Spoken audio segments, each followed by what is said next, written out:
The three alien races that made up the Zephyrian hegemony had ruled their part of the galaxy for over 2,000 years.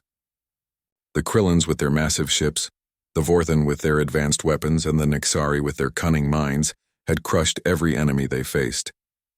They were proud, powerful, and completely sure of their place as the strongest force in known space. When humans first appeared in galactic politics 50 years ago, the Zephyrians barely paid attention. Earth was just another small world with primitive technology and weak ships.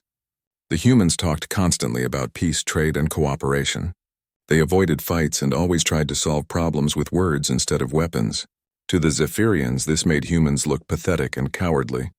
Captain Thex of the Krillin Warfleet watched the human trade ships pass through Zephyrian space every month. The ships were small, slow, and carried no visible weapons. The human crews were always polite and followed every rule perfectly. They even sent gifts and messages of friendship to Zephyrian stations. Thex found this behavior disgusting. Real warriors took what they wanted by force, not by begging like children. The trouble started when the human cargo ship Peaceful Dawn took a wrong turn in hyperspace. A navigation error sent the ship through the sacred morning fields, ancient burial grounds where Zephyrian heroes had been laid to rest among the stars. The ship's engines disturbed the carefully placed memorial crystals, scattering them across space like worthless dust. When news of this insult reached the Zephyrian High Command, their anger was immediate and terrible.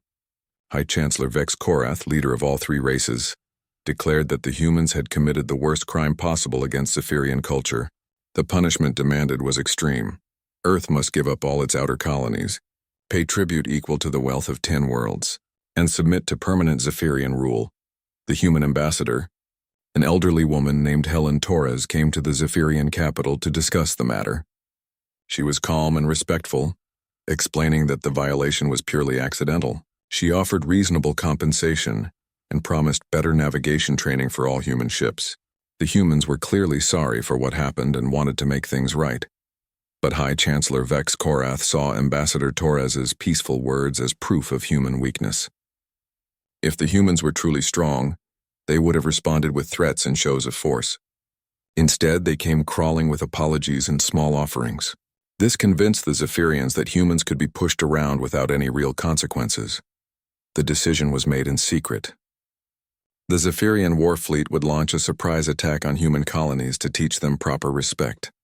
Luna Base, humanity's main military station, would be destroyed along with 3 outer colony worlds. This would kill enough humans to make the point clear while leaving Earth itself untouched. The Zephyrians wanted the humans alive and afraid, not dead and useless. Admiral Kreshtor led the attack fleet of 200 warships. They struck without warning, appearing suddenly in human space like death itself. Luna Base's small defense force fought bravely but was completely overwhelmed. The base exploded in a ball of fire visible from Earth's surface. The 3 colony worlds were bombarded from orbit until their cities burned and their people fled underground. In 6 hours, over 50,000 humans were dead. The attack was broadcast across the galaxy to show everyone what happened to those who insulted the Zephyrian hegemony. The message was clear. Humans were weak, helpless, and completely at Zephyrian mercy. High Chancellor Vex Korath watched the destruction from his command ship and felt satisfied. The humans would surely surrender now. They had no choice but to accept Zephyrian demands and become obedient servants. The galaxy would see that peaceful words meant nothing against superior force. But something felt wrong to Admiral Kreshtor as he studied the attack reports. The human defense forces had fought harder than expected. Their ships were better armed than intelligence suggested. Most strange of all, several human vessels had escaped the destruction, jumping to hyperspace with unusual speed and coordination. For primitive weaklings, they had shown surprising skill in battle. Still, the mission was complete. 50,000 dead humans would surely convince Earth to submit. The Zephyrian fleet returned home in triumph, expecting to receive Earth's surrender within days. They had no idea that their attack had just awakened something that had been sleeping in human space for 50 years, something that would soon change the balance of power in the galaxy forever. The Zephyrians believed they had won a great victory. They were about to learn how wrong they could be. President Maria Santos stood in the underground command center beneath Geneva, staring at the reports from Luna Base and the 3 destroyed colonies. 50,000 of her people were dead, killed without warning or mercy. The weight of their loss pressed down on her shoulders like a mountain, but her voice remained steady as she spoke to the assembled military leaders. "Ladies and gentlemen," she said quietly, "it's time to implement Protocol Lazarus." The room fell silent. Every person present knew what those words meant, but hearing them spoken aloud still sent chills down their spines. Protocol Lazarus was humanity's deepest secret, a plan created 50 years ago when humans first encountered hostile alien races. While Earth's diplomats worked for peace in public, military planners had prepared for the worst possible scenario in private. Admiral Sarah Chen, Earth's highest-ranking military officer, stepped forward. She was a small woman with gray hair and calm eyes, but everyone in the room knew she was the most dangerous person on the planet. "Mr. President," she said formally, "I confirm receipt of Lazarus authorization. All hidden assets will be activated immediately." Across human space, messages began traveling through secret communication networks that the Zephyrians didn't even know existed. On asteroid mining stations, workers received coded signals and began opening sealed compartments hidden deep in the rock. Inside were weapons, armor, and military equipment that had been stored for decades, waiting for this moment. The cargo ship Honest Trader was carrying grain to a farming colony when Captain Rodriguez got the message. He touched a hidden panel on his control console, and the ship's entire structure began to change. Fake cargo pods fell away to reveal missile launchers and energy cannons. The ship's engines, supposedly designed for slow cargo hauling, suddenly showed their true power as military-grade drives. Within minutes, the Honest Trader had become a fully armed destroyer. This same transformation was happening all across human territory. Mining ships revealed hidden weapon systems. Agricultural stations deployed fighter squadrons that had been kept in underground hangars. Civilian freighters opened secret compartments filled with Marines and assault equipment. The peaceful human merchant fleet was revealing itself to be the largest military force the galaxy had ever seen. Dr. James Park worked at the Titan Research Station, supposedly studying planetary atmospheres for terraforming projects. When the Lazarus signal came through, he led his team to a massive hidden facility buried beneath the station's surface. Inside were 300 warships, fresh from the construction lines and ready for battle. The atmospheric research had been a cover story. The real project was building humanity's secret fleet. Similar scenes played out on dozens of worlds and stations. The Armstrong shipyards near Jupiter had been closed for economic reasons 10 years ago, but they had never really stopped working. Deep beneath the moon's surface, the Heinlein Naval Base had been expanding for decades, training crews and testing new weapons in absolute secrecy. Mars's industrial complexes had been producing military equipment alongside civilian goods, disguising warship construction as mining equipment manufacturing. Admiral Chen stood in the war room, watching status reports flood in from across human space. Green lights appeared on the tactical display as hidden bases came online and secret fleets reported ready for action. Each light represented hundreds of ships and thousands of trained soldiers who had been waiting their entire careers for this moment. Titan Base reports 300 ships operational, came a voice from the communication station. Europa Squadron shows 250 vessels ready. Asteroid Base 7 has 400 ships prepared for immediate deployment. All crews are at battle stations. The numbers kept growing. 500 ships here, 300 there, 200 from another base. Hidden shipyards that had been secretly building vessels for 50 years were releasing their products all at once. Admiral Chen smiled grimly as she watched the total climb higher and higher. The Zephyrians thought they were fighting a weak, peaceful race with a few dozen ships. They were about to face 12,000 of the most advanced warships ever built. Colonel Martinez had spent 20 years pretending to be a simple freight coordinator, but his real job was much more important. He commanded a network of sleeper agents spread throughout human space, ordinary-looking people who were actually highly trained military specialists. When the Lazarus signal activated them, thousands of civilians suddenly revealed their true identities as soldiers, pilots, and technical experts. The transformation wasn't just about ships and weapons. For 50 years, human scientists had been developing military technology under the cover of peaceful research projects. Medical research had produced super soldiers with enhanced reflexes and strength. Computer development had created artificial intelligence systems capable of coordinating massive fleets across interstellar distances. Physics experiments had led to new weapons that could punch through any known armor. President Santos received regular updates as humanity's hidden military machine came to life. The process was smooth and efficient because it had been planned and practiced for decades. Every person knew their role, every ship knew its mission, and every weapon was ready for use. The Zephyrians had given humans 50 years to prepare for this war, and not a day had been wasted. But perhaps the most important part of Protocol Lazarus wasn't the ships or weapons or soldiers. It was the message that Admiral Chen sent to every human military unit as they prepared for battle. The message was simple, but powerful. They came to our homes and killed our families.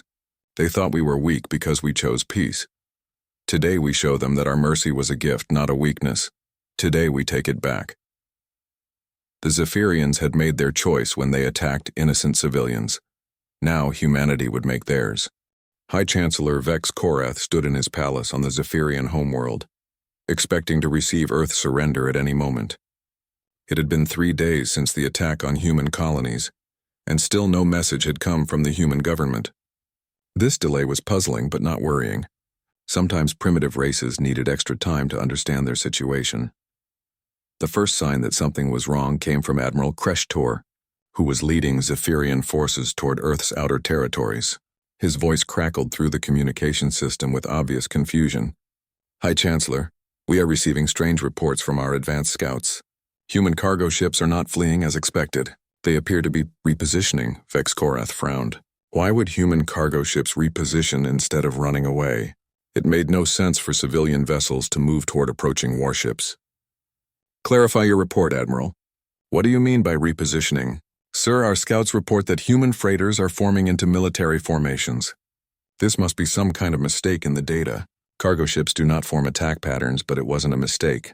Across 3 star systems, human merchant vessels were dropping their peaceful disguises and revealing their true nature. The cargo ship Morningstar suddenly sprouted weapon turrets from hidden compartments. The mining vessel Rock Crusher deployed fighter squadrons from fake ore containers. The agricultural transport Harvest Moon opened up to reveal 200 Marines in full combat armor. Captain Thex was commanding a Krillin cruiser when he encountered his first transformed human ship. The vessel had appeared on his sensors as a simple freighter carrying food supplies.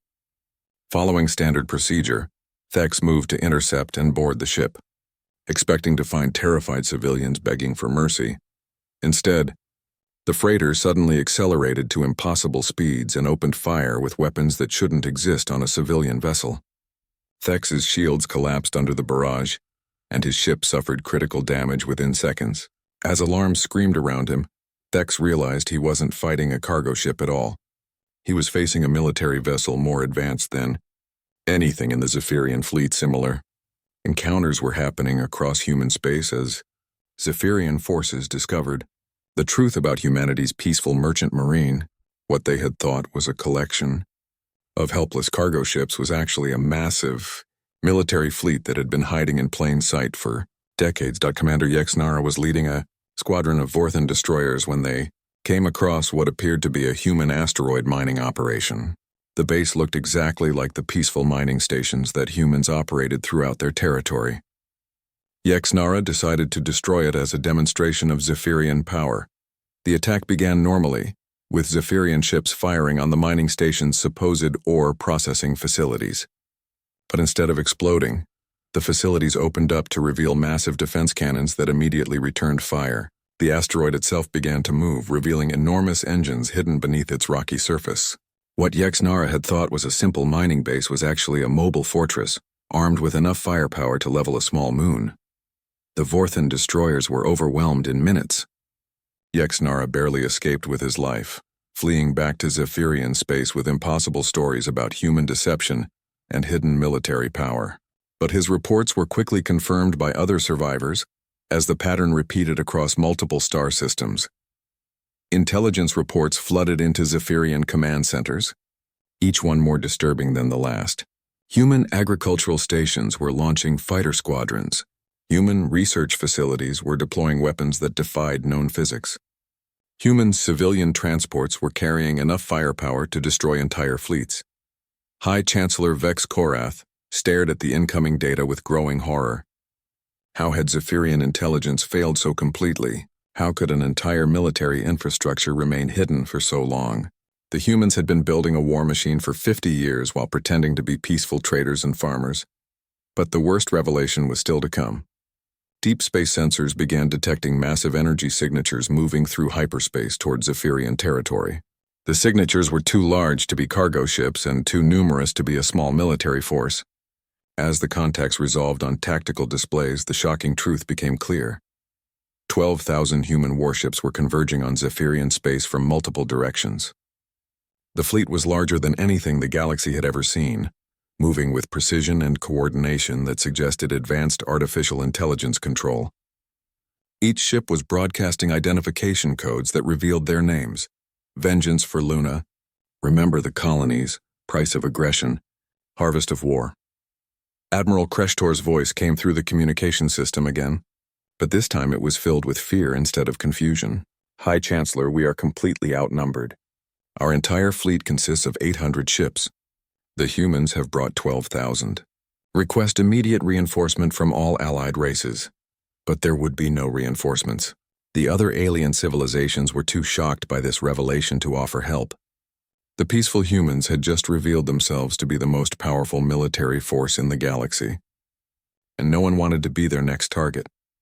Vex Korath realized with growing panic that the Zephyrian hegemony had made a terrible mistake. They had attacked what they thought was a weak, defenseless race. Instead, they had awoken a sleeping giant that had been preparing for war while the rest of the galaxy believed in human weakness. The humans had hidden their strength behind a mask of peace and diplomacy.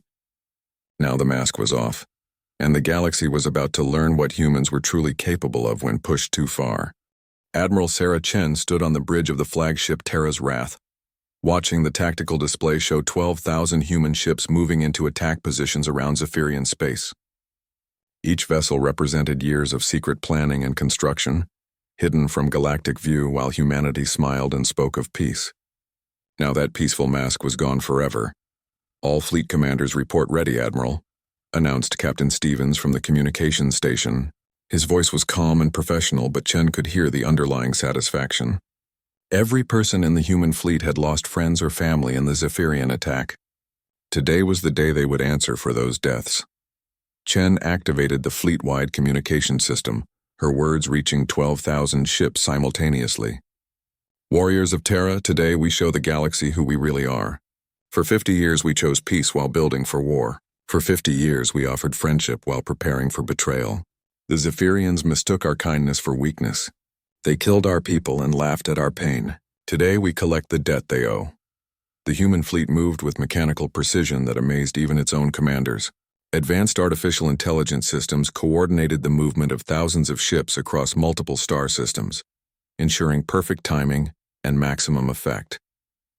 The AI had been developed in secret over decades, disguised as civilian computer research while actually creating the most sophisticated military command system ever built. Admiral Kreshtor tried to organize the Zephyrian defense, but his 800 ships were hopelessly outmatched. The human fleet didn't just outnumber them 15-1. The human vessels were individually superior to anything the Zephyrians had built. While the hegemony had grown comfortable with their technological superiority, humans had been secretly developing weapons and defenses that surpassed anything in known space. The battle for the Zerion system began when human forces dropped out of hyperspace in perfect formation around the Zephyrian fleet. Captain Thex, now commanding a small task force, watched in horror as human ships materialized from apparently empty space. He had never seen such a large fleet move with such coordination. All ships open fire, Admiral Kreshtor commanded, but his order was futile. The Zephyrian weapons, which had seemed so powerful 3 days ago, barely scratched the advanced armor of human warships. Meanwhile, human return fire was devastating, punching through Zephyrian shields and hulls like they were made of paper. The destroyer Krillin Pride exploded in the first volley, followed immediately by 2 more Zephyrian vessels. Captain Thex realized with growing panic that this wasn't a battle. It was an execution. The humans weren't just defeating the Zephyrian fleet. They were systematically destroying it with cold mechanical efficiency. But the most terrifying aspect of the human attack wasn't their overwhelming firepower. It was their restraint. Admiral Chen could have destroyed every Zephyrian ship in minutes, but instead she was conducting a careful demonstration. Human forces targeted weapons and engines first, disabling enemy vessels rather than destroying them outright. The message was clear. Humans could have killed everyone instantly, but they chose to show mercy. Commander Yex Nara, commanding the Vorthan battle group, tried to escape the massacre by jumping to hyperspace. But the human fleet had anticipated this move. As soon as Zephyrian ships began charging their hyperdrive systems, human jamming technology activated, preventing any escape. The Zephyrians were trapped in normal space with nowhere to run. "Zephyrian fleet, this is Admiral Chen of the Terran Defense Force," came a voice across all communication channels. "You are completely surrounded and outgunned. I offer you one chance to surrender with honor. Lower your shields and prepare to be boarded. Resistance will result in the total destruction of your forces." High Chancellor Vex Korath, watching the battle from his flagship Hegemony's fist, felt his warrior pride warring with basic survival instinct. The Zephyrian military tradition demanded that leaders fight to the death rather than surrender. But fighting would only result in the pointless slaughter of his remaining forces. The decision was made for him when human ships began targeting his vessel specifically. Energy beams struck his shields with such force that the entire ship shook like it was caught in an earthquake. Warning alarms screamed as shield generators overloaded, and hull plating began to melt under the sustained barrage. "High Chancellor," his tactical officer reported with a shaking voice, "they are not trying to destroy us. They are demonstrating that they could destroy us whenever they choose. Our shields cannot withstand this level of firepower for more than minutes." Vex Korath looked around his bridge at officers who had served him faithfully for decades. These warriors deserved better than a meaningless death in a battle that was already lost. With great reluctance, he gave the order that would forever change the balance of power in the galaxy. "All ships, lower shields, and surrender. We cannot fight what we do not understand." The surrender was completed within hours. Zephyrian crews were taken prisoner and treated according to galactic conventions, but their ships were seized as prizes of war. The mighty Zephyrian fleet, which had terrorized this part of the galaxy for centuries, ceased to exist as a fighting force. But Admiral Chen wasn't finished. Human forces moved on to attack Zephyrian military bases throughout their territory, systematically destroying the infrastructure that had supported hegemony expansion for 2,000 years. Shipyards were demolished, weapon factories were shut down, and military command centers were captured intact to prevent the destruction of valuable intelligence. The campaign lasted 6 days. In less than a week, humanity had completely dismantled the military power of 3 alien races that had dominated their region of space for millennia. The galaxy watched in stunned silence as the peaceful humans demonstrated capabilities that no one had imagined possible. When the fighting ended, the Zephyrian hegemony no longer existed as a military threat. Their surviving leaders sat in human detention facilities, waiting to learn the price of their aggression. The rest of the galaxy began to understand that humanity's peaceful nature had been a choice, not a limitation. The sleeping giant was awake, and the rules of galactic politics had changed forever. The Galactic Council chamber had never been so quiet. Representatives from dozens of alien civilizations sat in stunned silence as Admiral Sarah Chen presented the terms of Zephyrian surrender. The 3 races that had terrorized this region of space for 2 millennia were now completely at human mercy, their military forces destroyed and their leaders in custody. High Chancellor Vex Korath stood in chains before the assembled delegates, his proud bearing finally broken by the reality of total defeat. 6 days ago, he had commanded the most powerful military force in known space. Now he was a prisoner begging for the lives of his people. The Terran Republic demands complete reparations for the unprovoked attack on human colonies, Admiral Chen announced in a calm, professional voice. The Zephyrian hegemony will rebuild Luna Base and the 3 destroyed worlds at their own expense. They will pay compensation to the families of all casualties.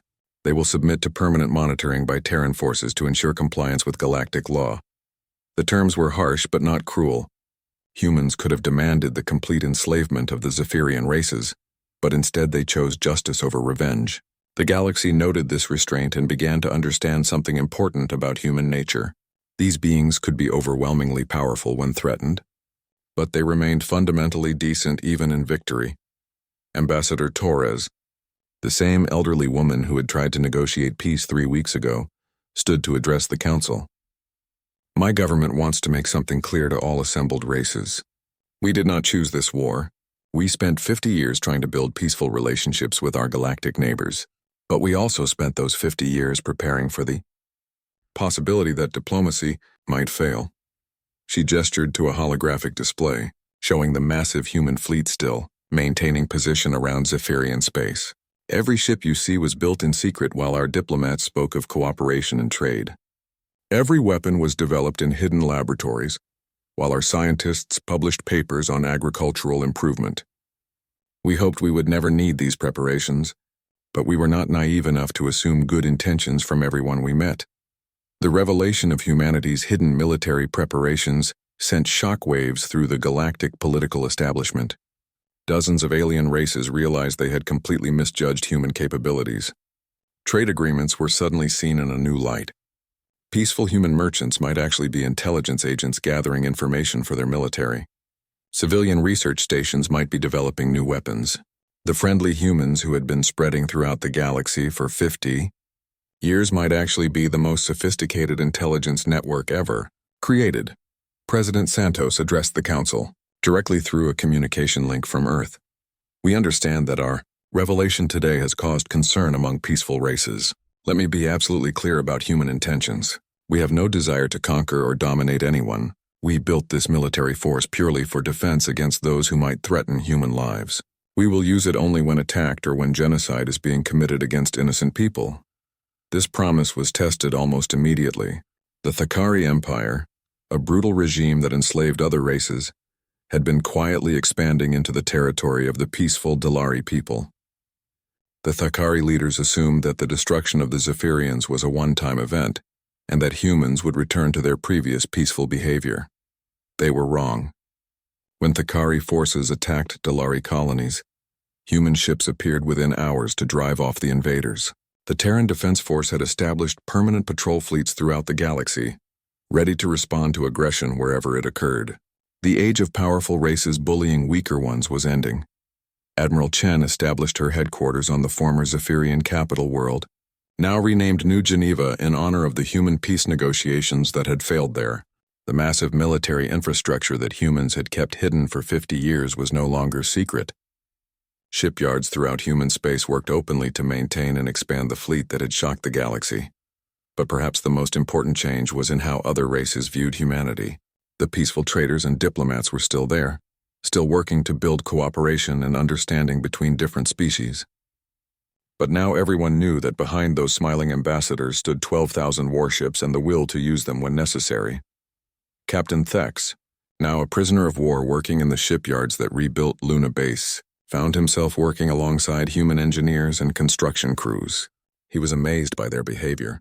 These people could have treated their prisoners with cruelty or contempt, but instead they were fair and respectful. They had defeated his people completely, but they held no grudges against individual soldiers who had simply followed orders. "Why do you treat us so well?" Thex asked one of the human supervisors. "We killed your people. We destroyed your homes. You have every right to hate us." The supervisor, a middle-aged woman whose son had died in the Luna Base attack, considered the question carefully. "Hate is what started this war," she finally said. "Your leaders hated us because they thought we were weak. They attacked us because they couldn't imagine that peaceful people might also be strong people. If we respond with hate, we become just like them. Our strength means nothing if we lose our humanity while using it." This conversation was repeated thousands of times as human values spread throughout the galaxy. Other races began to understand that humanity's greatest weapon wasn't their advanced technology or overwhelming numbers. It was their ability to remain decent people even when they possessed the power to be otherwise. The Terran Defense Initiative became the most respected military force in galactic history, not just because of its size and power, but because of how it chose to use that power. Human ships protected trade routes, stopped wars before they could start, and ensured that no race could ever again commit genocide against innocent people. High Chancellor Vex Korath spent his remaining years in comfortable imprisonment, writing memoirs that became required reading in military academies throughout the galaxy. His final words were a warning that would echo through history. We thought humans were weak because they chose peace. We learned too late that their peace was a gift they gave to the galaxy, not a weakness they suffered from. When we took that gift away, we discovered what humans are truly capable of. Pray that no other race makes the same mistake we did. The galaxy entered a new age of unprecedented peace, protected by warriors who would rather not fight, but who would never hesitate to defend the innocent. Humanity had shown that true strength came not from the ability to destroy, but from the wisdom to know when destruction was necessary and the courage to act when that moment came. The sleeping giant was awake, and the galaxy was safer for it.